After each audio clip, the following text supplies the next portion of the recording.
Hey, listen, I'm so excited. This is We Just Different podcast. I got my man Ryan Rogers here from Florence, Alabama. They came down to Florida, so I had to just make a special trip up to one of Ryan's favorite spots, the cigar spot, so we can just sit down and have a conversation.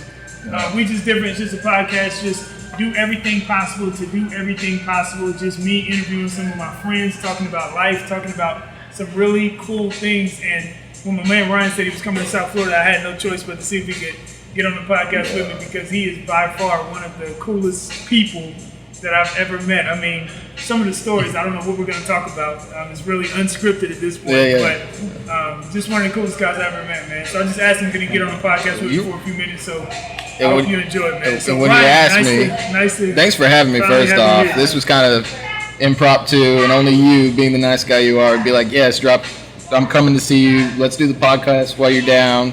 And I said I wanted to have a cigar while we did it, and you made it happen. Smoking in West Palm Beach is absolutely. Shout out to them for letting us do it, and I'm excited. I still don't know why you think I'm so interesting, but we're gonna dig a little deeper into that, I guess. No, man. So real cheers. Quick. Thanks for having me. Absolutely, I'm excited. Absolutely. So tell me, for those who don't know, Ryan Rogers, what do you do? What do you do from a professional standpoint? Talk to me about your family. You got two beautiful kids. Talk to me about that. Like, what do you do? Who is Ryan Rogers? That is a better question for my wife, probably. But if I had to describe it, so before we get done today, she can hop on here too and say a couple words if she wants to. Throw her on it. No, it's just right now, she can't hop on here. I come from a hardworking family. My dad's probably the hardest worker I know, but he's always been, he's in the Air Force for 20 years, which is why we were in Alaska, growing up in Alaska. That's where I grew up. And he just instilled in us at a young age that you can, do whatever you want as long as you work hard. And in his case, he worked hard, but he never really climbed the ranks of anything other than, he's still out there building houses, doing stuff, but now he gets to work for us, me and my brother, so we put him to work building domes in Alaska for us, which we'll get to. But yeah, I'm a father first, family man, love my family, and then I just hustle, man. Anything that piques my interest or anything that I think I could be good at, I dive into it and try to learn a little bit about as many different businesses and opportunities as I can. So absolutely. And that's kind of, where we're at today. So you mentioned domes in Alaska. Talk to me about that. 'Cause I know a little bit about it, but I don't know the whole. So growing up in Alaska, it's just an occurrence in the wintertime. You see the northern lights. Like, it's just something that happens in the sky. The skies are clear. You take it for granted, just like you guys take seeing palm trees for granted down here. But there are people that will travel places to see palm trees. So you grew up in Alaska? I grew up in Alaska. Yep. From 2 to 14 is when we moved to Alabama. So, and my brother had moved back to Alaska at this point to live full time because he missed it up there. He's an outdoorsy guy. I'm not.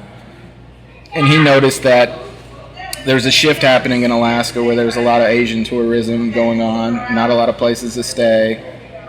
And all the Aurora tours were getting booked up super fast, which is the Northern Light tour. So they'd take you out in the middle of anywhere on a bus, and with the hopes of the sky would be clear enough and you could see the Northern Lights. So we just kind of put our heads together and said, well, what's something we can do that solves both those problems? So we came up with Borealis Base Camp. So it is a completely off-grid travel destination. We have 20 igloos, which I have to show you pictures. But, so basically, they're igloos. You have your bed in there, little kitchenette, shower, bathroom. But the main part of it is they have 16-foot wide acrylic windows that you can look out of to see the Northern Lights from your own bed. So anybody can come and stay? It's like a hotel? Yep, absolutely. Yep. So that's not something like normal people kind of get into. So I get to that point, though. I think everybody has the ability to get to that point, right? It's all about trying to solve problems and noticing trends and moving in that direction, and kind of, everybody's got, it's easy to say you're going to do something, but then you gotta have to follow through and do it. So that's a whole nother, story. But I think that's the main thing. It's just, I think anybody can solve these problems. So you say it's easy to say you're gonna do something, but to follow through and do it. Like, how do you? Because we all know those people that say, "Oh, I'm gonna do this," or "I'm gonna do that," or they have these great ideas, but they're having to take it to 10, 12 other guys to make it happen. So those are idea guys, right? Those are the guys that have great, and they might have the best idea in the world, Right.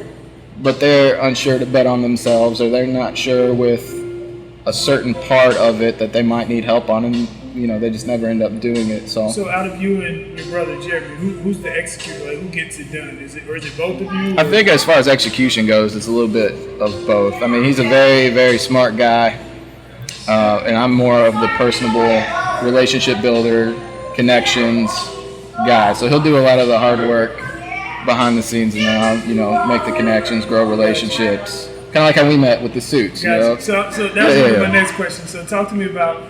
I know people are probably wondering, like, well, how did Charles meet Brian? Like, how did this relationship even start? So talk to me about that. How did we meet? Why did we meet? Where did we meet? Like, how was that whole process? We were. I'm trying to think how old we were. We were both younger at the time, and it's probably 10 years ago now. Yeah, it's been a while. But there was a show, Keeping Up with the Kardashians, and there's a guy on the show called Scott Disick. That's right. And, I was just obsessed with his look and the suits and the whatever.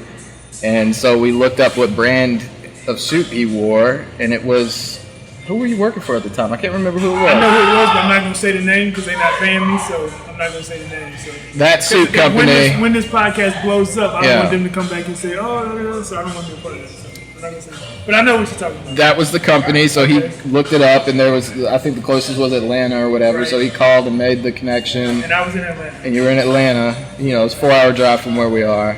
Wanted to make sure you could come do it, and then you wanted to make sure if you're driving Florence, Alabama, we're going to buy some suits. So you remember that? Yeah, so I think he agreed to, a certain package for each, and then we ended up getting the 2 other guys that worked for us a suit while you were there, too, and making it up. But, I mean, you were just a super cool guy. You were interested in other stuff that we were doing there and talking. I think we took you to lunch and just hung out and really got to know you. Took me to lunch at the place that was the original Carrabba's.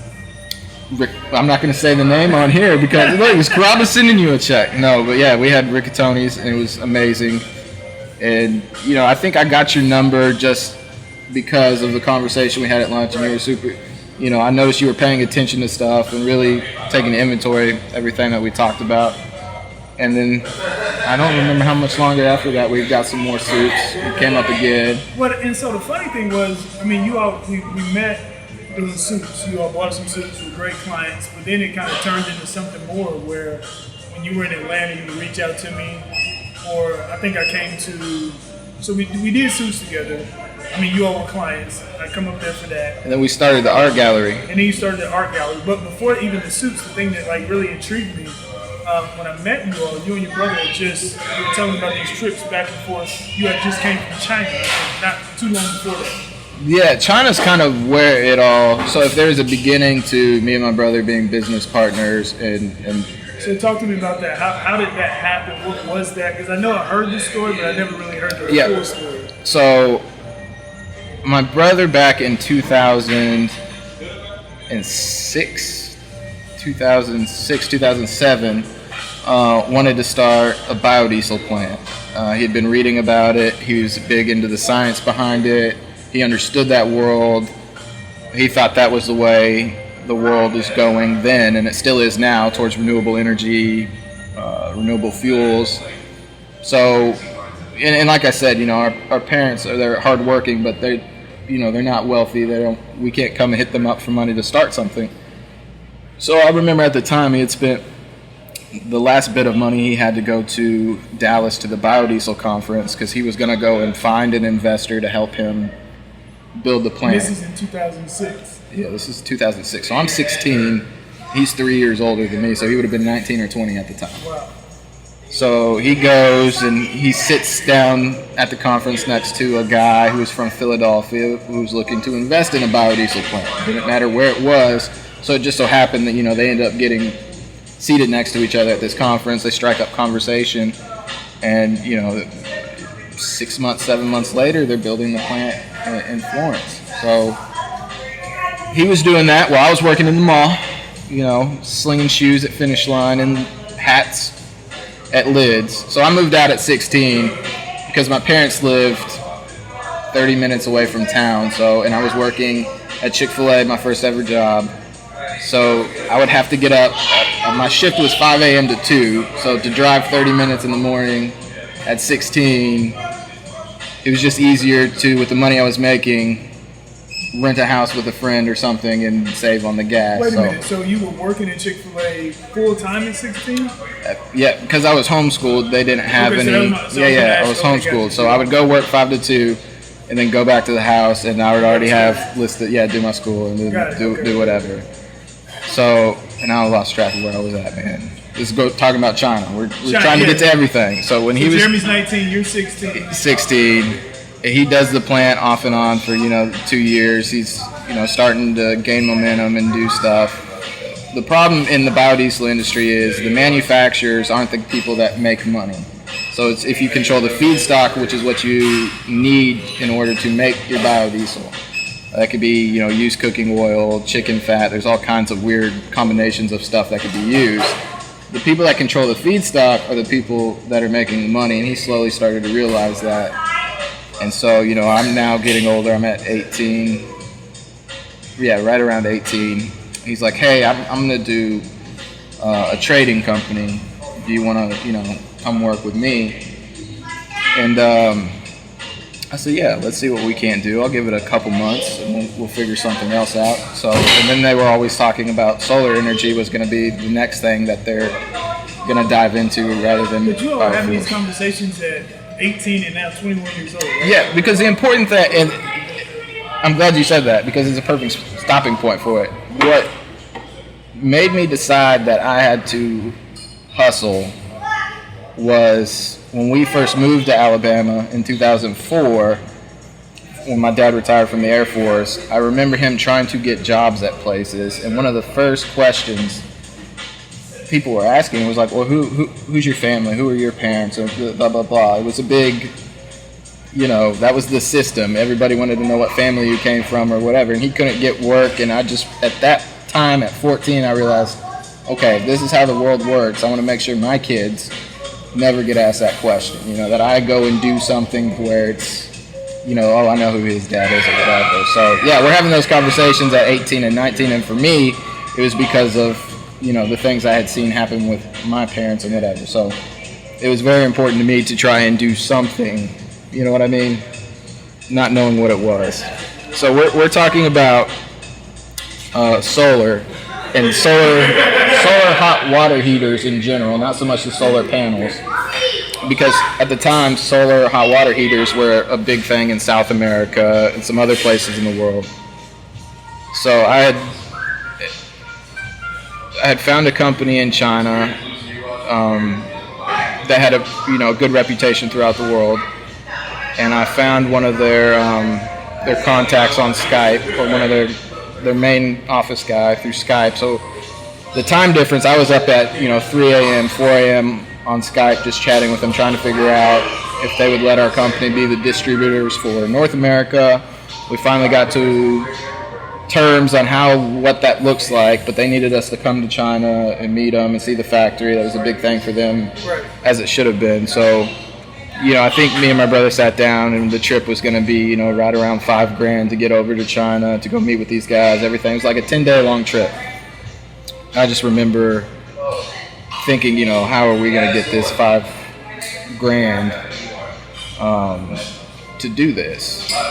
And so we ended up getting $5,000 from a friend, and that was it. We pretty much leaned it out through China on a small budget, met with them, signed the contract to be their distributor in North America. So then it was really time to get to work and start putting our plans in place to do all this. But funny thing, we land back in the States with this big project we're excited to do, ready to get it out there and go, and we get a call from another company in Alabama that was talking to that company in China at the same time, trying to get the same deal we did. But you had already got it. Yeah, we just signed it, came back, and they just offered to buy us out. So that contract. So, our stint in solar hot water heaters was literally going there, signing a contract, getting excited about it, and then coming back and saying, well, this makes more sense. Let's just let them do it, and we'll go off and do more of the feedstock trading and stuff like that. So that's where China happened, and that was a crazy trip. But when they bought you all out, did that allow other things to happen? I mean, everything else started from that was from a that. profitable. Yes. Yep. Absolutely. Okay. Yeah. So then you go from there to what? What was the next kind of business thing that? It was Higher Ground Energy, which we still have today, and that's the feedstock trading, biodiesel trading. So that's I think Higher Ground Energy is that's when I met you. I think that's where you all were. Yep. Absolutely. It's Higher Ground Energy. Yep, and that's... You can hear us okay, right? We're good? Okay, good. So Higher Ground Energy, that's when we meet.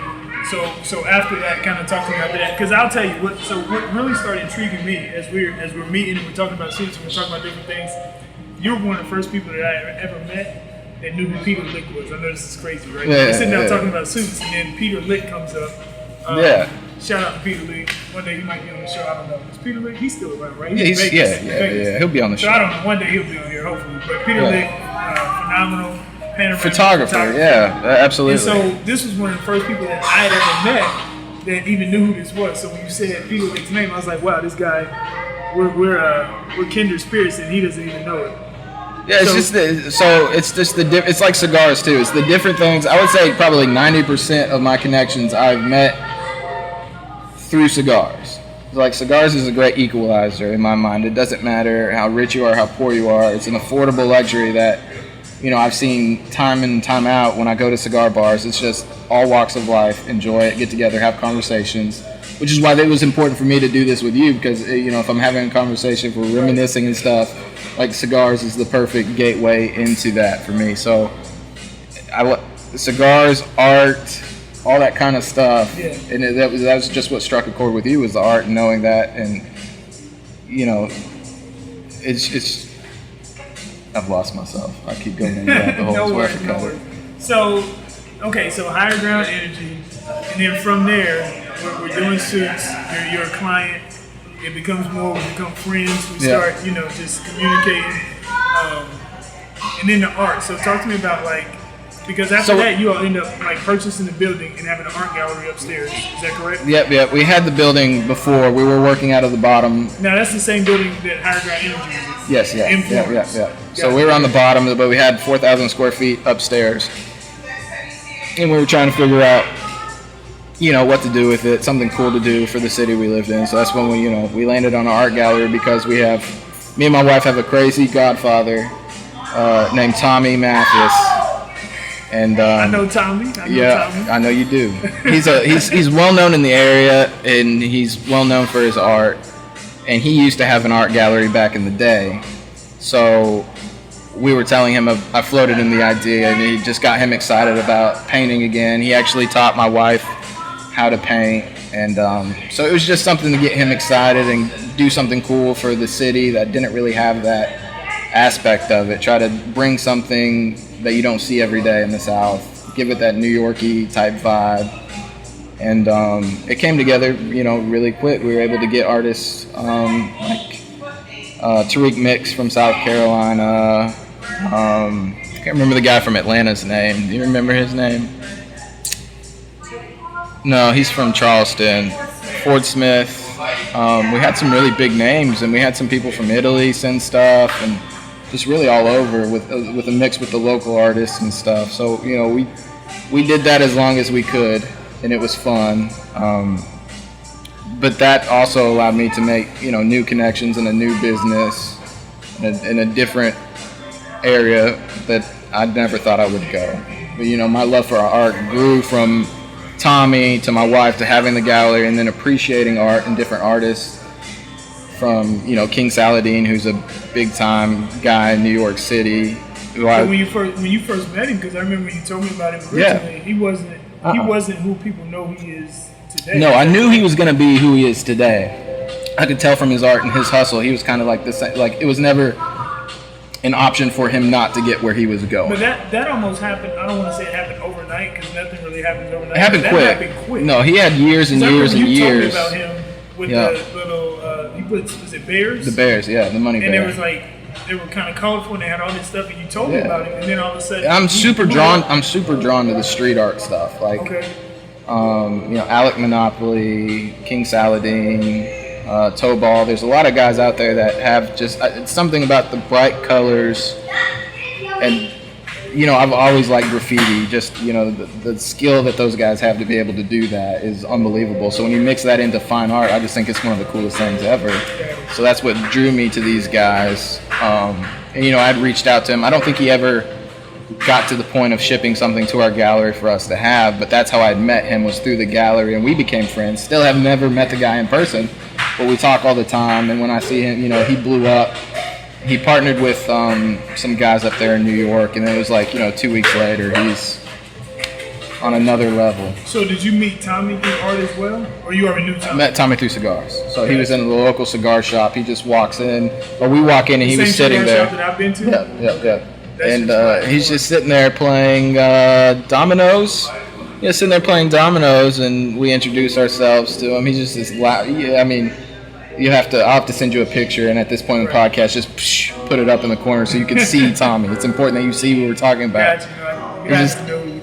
He says to my wife, "I'm Tommy Mathis, Google me." That's the first thing he ever said to us. So, she did, and he's just been a staple in our lives ever since. So then you go from art to, shortly after that, I remember you called me, you said, "Hey Charles, I remember you told me you did some promotion things back in the day, and I'm thinking about doing a show." Do you remember this?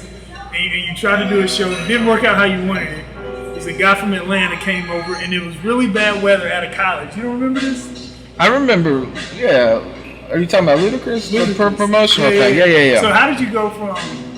My mind is always moving. So like as I process information of and it's happened as recently as somebody into cryptocurrency, and I hear how they were able to make it, and then I try to add my wrinkle into it. Like, okay, who do I know on this end of the spectrum that could take this and make that a success from, so my mind's always moving. So I knew Ludacris was doing a show in our town, but there was no after party, or they was sold out. There were tons of people still trying to go that couldn't go.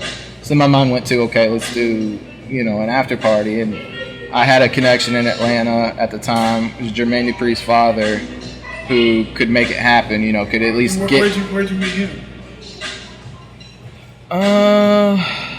Cigars? It was probably cigars. That's how I met Jermaine. He's a big cigar guy. Okay. So shout out to Jermaine Dupri. He's the GOAT as far as producing goes in my mind. Don't try to change my mind. And you're an Atlanta guy, so you should know. But yeah, I met him through cigars, and he's a big cigar guy. So that was kind of the connection of how I could get at least word out to Ludacris's camp that we wanted to do an after party in Florence. And we did. It was a huge failure. There was a tornado going on. There was, I think, I'm not going to put Luda's business out there, but Luda got paid, and I think we had 8 people there, man. It was the exact definition of failure. But we had a good time, and, Let me ask you this. Did you or Jeremy, you didn't go to college, did you? I did not. Jeremy my brother went for a couple years and dropped out. So, I cannot learn in that environment. It never worked for me. So, because a lot of people now, one of my biggest challenges is the success, the route that they try to tell you have to take is you have to do this, you have to do this, you have to do this. And it sounds like, I've known this about you, but it sounds like just hearing you talk, you've taken an unconventional route, but it's just been, the biggest thing that I get is you're an executor. When you see something you like, you go for it. Yeah, you go all in. Is that a fair assumption, or? Yeah, if I know in my head I can make something work, I'm all in. You know what I mean? And that's from anything from business to planning trips to whatever. If I know I can execute and make something happen, I'm all in on it. So,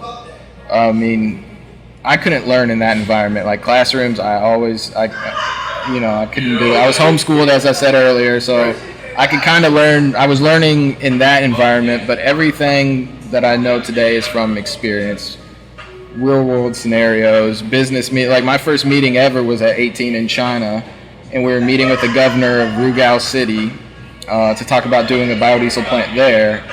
And so everything from, so in China they're very particular about presenting their business cards, and he hands me a business card and I just pick it up. I'm like, thanks, man, and put it in my pocket. And like the air left the room. Everybody's like, oh. And so, later on I learned you're supposed to look at it for a certain amount of time on the front, turn around, look at it, acknowledge it, respect it. It's a big deal. Like they hand it to you, like this. And here I am, an 18-year-old. But I learned. You never as an 18-year-old. I learned. I don't know if I would have learned that in college either. But you take business classes. They don't teach you that. No. But by the end of the meeting, for student loans, and they don't teach you how to. At the end of the meeting, they all fell in love with me, and I was just the crazy kid from America that whatever. But yeah, that's how I broke my teeth and learned different things, was through actually going out and doing them. And I feel like it's, for what I do now, it's served me better than going to college. And that's, with my boys now, that's the tightrope I'm walking with, like, how do I guide these kids? Because I didn't go a conventional route. I don't do, so I obviously want my kids to go to college, but if you didn't do it, I'm going to say, okay, we'll go out and make it happen, So, and you have kids too, so like trying to, that's the struggle of every day, getting up, figuring out the best way not to mess your kids up. I probably do that more so than work now. It's just, one of the things that I found about my kids is that, and I tell my wife this and anybody knows me, I think I learn more from them than they learn from me. Like I've learned to be a better person, a better father, I've learned a lot, and the more that they start to talk, as your kids get older, and they start challenging you, and they make you think about things different, the things you thought you knew, you find out you really don't know as well as you thought you did. And so that's the part that I really enjoy about just being a father. And through a pandemic year too, you learned a lot, right? Yeah, well, it brought back what family is always supposed to have been. We spent a lot of time together, a lot of figuring out what makes them tick. Just watching their brains, how they work in different scenarios, and then also on the parent side of it, trying to figure out, how to keep your family safe, because there's a lot of information going out there about this. What's the best decision you make for you and your family, and hoping you don't screw it up, because that's on you, at this point. So, but it brought us, super close together. And, family is always important to me, always has been, always will be, but that just made it so much more sweet having those experiences. And so talk to me about, like, at this point, I know at this chapter in my life, I'm embarking upon this new journey with my speaking, my book. Shout out to my book coming June 10th. I don't know if we're going to hear this before or after, but Purpose Shows You, that's my book that's coming. The podcast, we just different podcasts. Great friends like Ryan Wright. So this is a big chapter in my life. And my wife is like my biggest supporter. Talk to me about the successes that you've had in business and how your beautiful wife has helped you, get. I say this to everybody. I am not who I am without her. And that's the truest thing I could say today is I'm not who I am without Haley. And when I met Haley, I met her on a blind date at 19, and I think since then we've spent. You've been married for how long? In February it was 10 years. So, this past February or coming up? This past February was 10 years. So you just celebrated 10 years? Yep. Congratulations. That's major. No, but she met me when I was, working in the mall. So can I tell you a story about Haley that I will never forget? Yes. And this was the best thing ever. I'll never forget this. We were out to eat. It was one of the times I came to Alabama. I don't know what we were doing, but we were all sitting down eating. And we do that a lot in Alabama. We were sitting down eating, having a good time. And I don't know what was being said, but your cell phone was on the table. And one of the guys made a comment about he doesn't let his significant other look through his cell phone. And you said something to the effect of, oh, my wife would never have my cell phone password, or something like that, right? And you said it jokingly, but it was like a conversation you have like around guys or whatever. Mm-hmm. And she checked you so fast. I said, oh yeah, I like her. Like she pulled you to the side. It was nice, but she checked the mess out of you really quick, and your whole attitude changed. And it was like you got in trouble. I don't know. You probably don't even remember. I'm familiar. It happens 3, 4, 5 times a day. It's still. But that's what works with us. I like her because, and I didn't see that in her. But and I don't know if she'll pop on the camera or not, or will show a picture or not. But when you see her, it was like she was just this nice little sweet girl. But when you said that, I was like, I like her. And at that point, I knew. I said, oh, jokingly or not, she doesn't want me to leave it, around that. No. She said, I don't appreciate that joke, and she let you know it. Yeah. And it was like, I thought that was pretty cool. So anyway, I remember that. Yeah. So you can believe in soulmates or not. You can go on and on. She's definitely. We were put on this earth to find each other at some point, Yeah. and she's helped me stay humble. She's helped me through hard times. She's been through every stage you can have in a matter of 12 years that we've been together. So she, in a crazy world, she is my constant. She is the person that keeps me sane. Your favorite? I like my favorite your favorite subject. You're in the middle of talking to me about your wife and just how she keeps you kind of balanced and stable. So yeah, because when you're younger and you reach a certain level of whatever, especially growing up, I never thought we would ever get to a certain point. Just she's kept me humble. She's reminded me of why I started in the first place, and she's been with me every step of the way, the highs and the lows. That happens inevitably with everybody that has an entrepreneurial mindset that doesn't look to somebody else to give you a paycheck. Like, you got to go out and hustle and make that happen for your family. And there's been some people with opportunities that she said just from the go, no, that person's not good. That's not a good, I can just tell. And she's been right 100% of the time. And sometimes I didn't listen to her from the get. No, it's fine. It's just, this and this and this. And then I've ended up regretting, not taking her advice. yeah. And so she's my everything. So tell me, because from the outside looking in, it's like you all have it all together. You're perfect parents. You make all the right business decisions.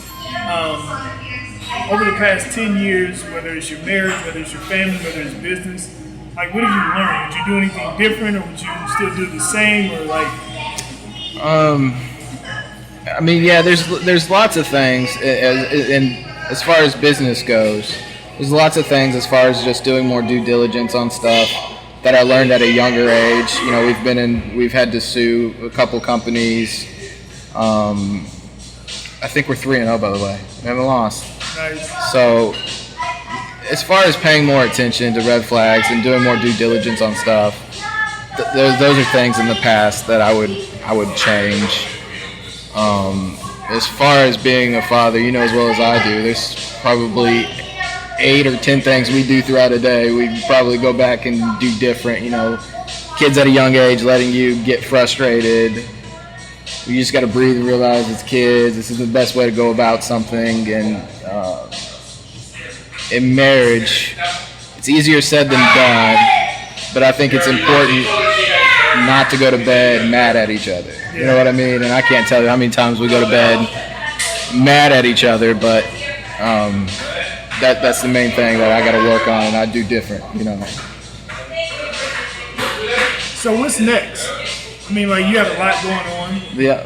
From energy to art to artist management. Yeah. When we were driving up there, my wife actually said, I didn't know Ryan was into artist management. Talk to me about that. And that started organically too through at a cigar shop. And you had a cigar shop? I was Wait, we gotta back up. At one point, didn't you all start a cigar line and you were going back and forth to DR? Yeah, that was around the same time frame. I don't know, we couldn't have been 22, 23. Yeah, it's 2012, so I was 22. We were going to be importers of a Brazilian cachaça called Savassi. So we met him through a Brazilian biodiesel trader. He's like, hey, I have a cousin who's starting a cachaça company. It's won gold at the San Francisco World Spirits Competition. Come down and meet him. He likes that you guys are young and whatever. I told him about you. Just come and meet with him. And that was just from the Leather Cigars? No, that was from biodiesel. So this guy, the cigars come into play. What made you want to start the cigars? The cigars were, we wanted to start the cigars to pair with the cachaça that we were going to be bringing in. So the cachaça is like a Brazilian rum, but it's in its own, it's made from sugar cane instead of molasses, so it kind of goes into its own category. So love from cigars was just we wanted to make a cigar to pair with the cachaça at that point. So that's why we were going to the Dominican, met a guy named Big Mo down there that's got a factory, and so we spent 2, 3, 4 days there blending a cigar, trying to find the right pair with the cachaça. But the music, the artist side, in a cigar shop, So this is before we backed it up to the Kasasha and the cigars. In our area, it's a big music city, Muscle Shoals, Alabama. They've got a lot of history there. Which you never would know unless you know that about that some area. people, I've been surprised at some people that make that connection and have heard about it, but they're already in the music industry type. Right. So we had open mic night at a cigar shop, 2-3 nights a week, and everybody's super talented, but everybody kind of has that same sound in our area. And I remember there's this one kid named Jacob Brock, and he just shows up and he just absolutely destroys it. He didn't care. There's 8 people there. He was just absolutely lighting it up. So once again, my brain starts thinking of, who do I know in the music industry, which goes back to Jermaine. And so, I sent his dad a couple demos and stuff. He's like, yeah, we can make this work completely. Fly him out, meet Jermaine. And to this day, they're still working together. And then I manage a DJ producer in Nashville named Sego, and he's just absolutely blowing it up in Nashville and starting to make some real waves in that area. And that will translate into, a deal and hopefully get him to Vegas and some other places here real soon. So. And then we're doing a project in Iceland right now. We're trying to get the country of Iceland. So there's a big plastic waste issue all over the world. Everybody's trying to figure out what they're going to do with their plastic waste. Ends up, in the ocean or shipping it to poor countries. Plastic waste. Yeah, so like the bottles and stuff that doesn't get So you're recycled. working with Iceland, the country. Yes, so they're trying to get landfill free by the year, I think 2023, 2024, something like that. But how do you even find out about stuff like this? It's just, once again, like, it's always about, I try to not leave a place without meeting somebody new, right? So, like, if I'm at a cigar shop, I'm going to go talk like I did with the guys here, figure, what they do, how they fell in love with cigars. And so, through our project in Alaska, we have a good friend who spends a lot of time in Iceland and Denmark and places like that. So we formed a company called Arctic Infrastructure to kind of identify renewable energy projects across those countries that we can do because they've already had the groundwork there and the influence and whatever. So it came to us. Hey, let's partner on this project. You guys know a lot about the renewable space because when it first came to us, we were going to turn the plastic into diesel. So there's a machine and a concept out there where you can run plastic waste through it and you'll get a ULSD type diesel out of it. So that's why they brought us into it, that was the original thought to do from it. And since then it's morphed into something completely different where we'll take all the compost and all the plastics and it goes through a UBQ process, that's the name of the company, where it basically breaks the plastic down to its most natural form and then you repurpose that. And it's like a carbon negative product by the time it's done. So we're solving Iceland's problem they don't want a landfill at all, so they're trying to figure out what to do with all of this. So they're going to bring it all to us. We'll do it. By the time it's done, it gets pelletized, then we ship it out. Are you going to have like a physical place in Iceland? Yes. Yeah. We were supposed to go at the end of this month. Like right now, I was supposed to be there, but their COVID regulations, I would have to go to a hotel for like 5 days, which. So the project in Alaska that you all were doing, were you all providing energy for Alaska? Or? No, the project in Alaska is our hotel. So, hotel. Yeah. Because at one point I know you told me you all were trying to like provide energy for Alaska. Yeah, and that's just part of the everyday, projects come up quick and they go away even quicker. So it's like, if it's like how many fish can you catch if you have 8 poles out in the water versus the one? Some people are better at just focusing on one thing and making it happen, but in our world, the more things you can explore and try to do at one time, the better success you'll have at least. So let me ask you this. All of these things that you jump into, whether it's art, energy, artist management, do you do it because of the money that can come from it, or do you do it for the love or the interest, or like what gets you involved in even? I like the unknown. I like trying to make stuff happen. You know what I mean? Are you ever scared when you jump out there? Like honestly. Not anymore, because I don't think there's anything that can happen that I haven't been prepared from. I mean, before. but like, what if you lose? Like, what if it costs you a lot of money, or what if it doesn't work out the way you wanted it to work out? As long as I know I did it the way I wanted to and I gave it my all, I'm okay with the outcome at that point. You know what I mean? I feel like you got to kind of have that mindset. Like you in your new chapter. Like, are you scared? Not really scared, but I'm The excited. best I'm bet. excited more than anything, to be honest The with you. best bet you can make ever is on yourself. Absolutely. Ever. So, and that's kind of how I look at this stuff. Like, I know my knowledge in certain things. And you know, I just, with Haley's blessing, we'll dive into, you know, whatever. And So see what once, happens. so once she says, okay, you're good to go. Yeah. Got it. So I thought the kid was going to come and get me. It's all right. Hey, that makes it perfect. I thought he was walking over here to get the shot. So last year, 2020, pandemic, entrepreneurs, do things come to a screeching halt for you? Do things grow for you? And then in the middle of that, we have political stuff going on. We have racial tension going on. I mean, you have so many things going on. Like, how did that affect your business? How did it affect your household? It's an interesting world in 2020. So, once again, the hardest part of all that was being the father and trying to, you know, keep your family safe. Explain stuff of what's on the political side and the racial division and tension is, you know, I want to raise my kids to kind of think. I want them to think for themselves and be free thinkers, and I like to think that's how I am. So I'm trying to figure out the best way to raise them up. But as far as business goes last year, the trading company was okay right around the start of it in March and April. And then, you know, shipping container prices just went up because the cost of shipping went up. Nobody's in their cars, nobody's driving, so there's just big supply pools of the products we trade, which brings margins down. Was the economy hit really bad where you all live? Yeah, I mean, in Alabama, it's just kind of one of those, and we are in an area where it'd be tough for them to have $15 minimum wage in those places, you know. But luckily, a lot of the restaurants, I think we only had a couple of the mom and pop restaurants closed that weren't going to be able to come back. Everybody else seems to be doing okay so far. But so the pandemic started right as our hotel season ended. The Northern Lights season ended in Alaska. So it was kind of like a good time. We didn't really lose any money from people not being able to travel. And we were going to do an expansion that summer just because that's the trajectory of what it was looking like, is we're going to need more of these igloos. But at the time, 90% of our customers were Chinese. They're coming over from China, and there's a travel ban. So we're like, we really can't sink any money into the unknown. Like, we don't know how long this is going to last, if we're going to be open by next season. Because we open. Seasonal that you it is. It goes from August to April.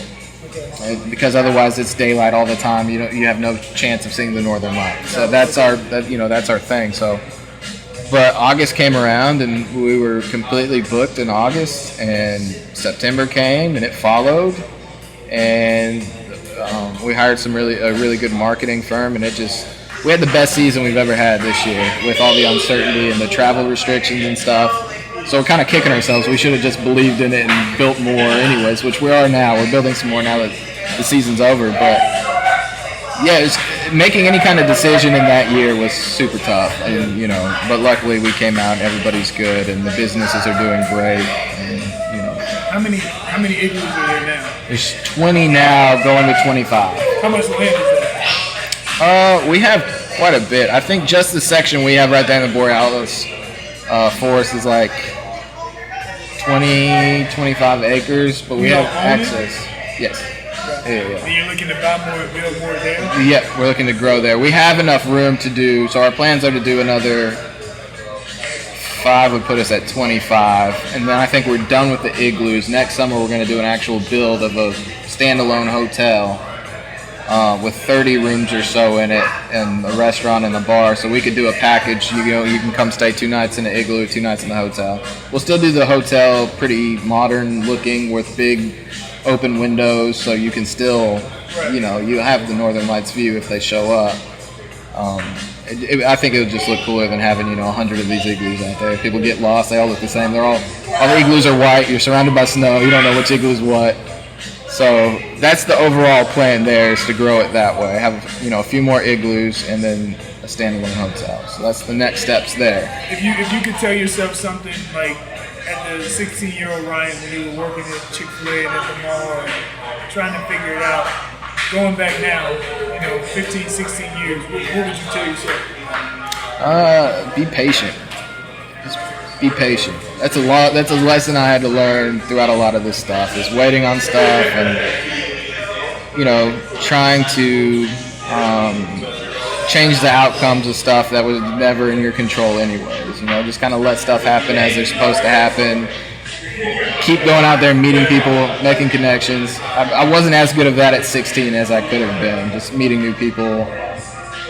So that's what I would tell myself, is be patient, let things happen the way they're supposed to happen, and have fun. I tell you, man, I'm so appreciative that our paths crossed when they did. Yeah. And I'm really appreciative that you agreed to sit down and do this with me, man. Like, for me, like I said, this is a new chapter in my life. Yeah. Like, I'm excited about it. Yesterday was like my last day at work working for corporate America. And so I asked my wife, she asked me, she said, when are you going for your birthday? And I said, I want to quit my job and I want to do it full time, like doing my own thing. And she said, I support you, I give you 110%. And like right now, she's sitting behind the camera and she's controlling everything, man, everything. And we just had great making us look good or trying. I know, right? And so it's just amazing, man. So I'm just like super thankful that we even have the opportunity to sit down and have this conversation. Yeah. So thank you. And if I've never told you before, you're one of the coolest guys I know, just from a standpoint of your calm demeanor. You went from suits to real estate to. There's no telling how many things in the time I'm doing stuff, you're doing stuff, and I don't call you enough and check on you. But when I do, like when the stuff was going on, I made sure to call you after the George Floyd stuff and hear, your thoughts, let you know my thoughts, just see what I'm supposed to be doing and how we're supposed to. Let me tell you how much I appreciated that, because with all of that, we're talking about George Floyd and just the racial tension and everything. The thing I appreciate most about how you called, you didn't call me to tell me what you thought. You just called and said, hey, like, I'll just listen. Like, just talk to me. Like, how do you feel? What can I do? And I think that's important for us to see. I know I was having a conversation with my son. He's 15 now. And it gets to a point where the media makes you think that blacks and whites aren't supposed to get along. Certain ages aren't supposed to get along. Certain, political parties aren't supposed to get along. And so for you to call me, and we don't talk often enough, right? But for you to call me and we just literally just sit there and have a conversation where we were both just listening to each other, like for me that was super healthy. So like, man, I like truly appreciate that. Like, and I think we don't do it enough, like as men, as people, as society. We just tell the people that we care about, like, hey, man, like I really do appreciate the relationship, the friendship, the experiences, the good, the bad, and I can't even say there's been bad, but like just the learning opportunities that I've had, just knowing you and knowing other people, man, it's been a true blessing, man. And like, so for me, starting this podcast, like the thing is that like my motto moving forward is do everything possible, no fear, no regrets. And like, so as I'm sitting here talking to you, like you embody that. Like it's like you didn't come from somebody just giving you everything. It's like you just got out there and worked. Which is some people that do that, and they're perfectly fine. But a lot of the people we know that just get stuff handed to, it's it's a much different. But it's not like you get a choice in that, though. Right. No, you don't exactly. Get a choice in that. You just kind of deal with the cards you dealt and do your best at making it happen. And so, like, man, I'm super appreciative of this, like this whole situation. And anything I could do to help you out, even doing this. I don't know if this can help you out much, but man, just spending time and having conversation. This is going to go viral, and Gary V's going to hit me up, and Grant Cardone. All the big names, y'all going to call me, y'all going to want to be on the show, but Ryan did it first. You should have responded to my DMs. You should have responded to my messages. I'm sending them, but I'm telling you, Grant, Gary, I got some big names coming, but this is probably one of the biggest names that you may not know that's sitting right here. My man Ryan Rogers. And you're the only person I do this for, just so you know. I'm the only person I do this for. And the thing is, he would do it for anybody. That's the thing I love about Ryan. He would do it for anybody. Like, he would help out. Maybe not, he wouldn't. But he loves helping out people, man. So I truly appreciate our relationship. I truly appreciate you doing this. Absolutely. And just, learning a little bit more about you. A lot of the stuff I knew, but some of the stuff I didn't know, but just learning a little bit more about your business. And the thing I want to say to anybody that might see this or might be watching, you don't have to come from success to get somewhere, right? You just have to work hard, be a good person. And try to learn something new every day. Try to learn something new every day. Meet new people every day. Relationships mean a lot. They do. They take you far. They're the backbone of everything I've done and been able to do up until this point. You never know when you're going to be able to learn something from somebody that's going to become valuable in a certain pivotal moment in your life you didn't know was going to be there. Something as simple as going and sitting next to a guy at the bar here and just getting to know them and talk about them, see what makes them tick, what they're excited about, what they do for a living. More times than not, when I've done that, it's turned into, real dollars at some point in time in a business. But the thing is, you don't go into it with that mindset. You just go into it to build relationships. Yep. So relationships are key. Yeah, for sure. Yeah. Anytime you're in Florida, anytime Always. you're You already in know. Alabama, man. You already know. Like, I'll be in Florida probably more times than you're in Alabama, but probably. But it's a pleasure, man. And like knowing the circles that I know you run in, knowing the names that I know you know, it's just cool to say that we're friends and to say that I could actually reach out to you and talk to you, man. So I appreciate you for being the official first guest on I'm the happy We Just to do Different it. podcast. We Just Different. Gotta get a And shirt. The reason I I'm need a shirt definitely now. get you a shirt, but We Just Different. Like, I'm a big believer in the fact that I believe that we're created to do like tremendous and great things, right? So We Just Different from 1 Peter 2:9 in the Bible, and we're a chosen generation with royal pieces. But we can live life. Like, you can have a drink, you can have a cigar, you can sit down and have real conversations. Yeah. There's wins, there's losses, but at the end of the day, it's just good people having good conversation, man. Like, that's what I want the podcast to be about. So Yeah, and you're gonna Thank do you, well thank with it, you, man. thank you. No, you're welcome. I'm honored. Anything you ever need, you need me to send you anybody else. If I know anybody interesting that's gonna be in Florida, I'll definitely make sure that they get in touch with you. man. So listen, do everything possible to do everything possible. No fear, no regrets. My man Ryan Rogers came down just for me to do That's this it. podcast. Well, not really, not just. I had no other plans. He came down Nope. to do some business that didn't go exactly how we I'm wanted. here to do your podcast. But That's it's it. amazing, man. Yeah, that's it's it. amazing. It's amazing. Yeah, I appreciate so you, thank man. Thank you. Shout out to Haley and Tiffany behind the cameras. I don't know if they want to show their face real quick. You do that? No? Okay, keep rolling with it. She said no. But We're gonna cut that one, man. at the end of the day, man, thank you so much. Thank you. Yeah, appreciate you, man. you. No, shaking hands. We don't know what to do. 2020 confused everybody. Hey, listen, thank you so much for tuning in to We Just Different podcast. Remember, do everything possible to do everything possible. No fear, no regrets. Charles Robinson.